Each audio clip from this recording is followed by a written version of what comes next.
DOSCन करमळे SC 2-0 अशा गोल फरकांनी हारायलो। Don Bosco auditory Fatorda खेळा मळार ही फुटबॉल सर्त जाली। पळयात काय रोमांचक खीण। पयले अर्द गुण नासतना सोंपले।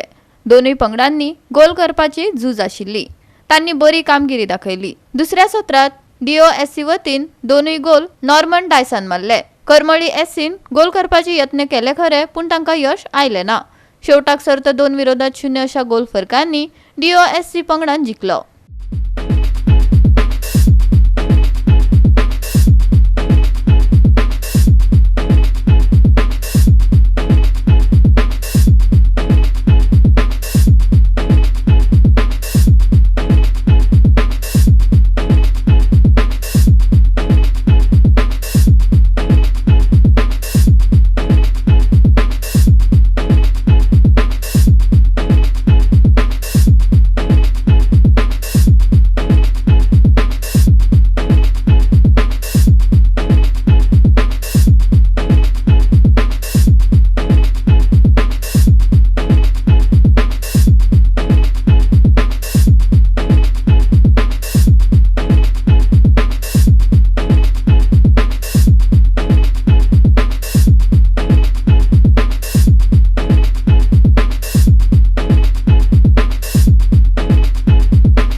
GOA365 खातीर संदीप तुयेकार, मनीषा जाधव आणि सानिका नागवेकर।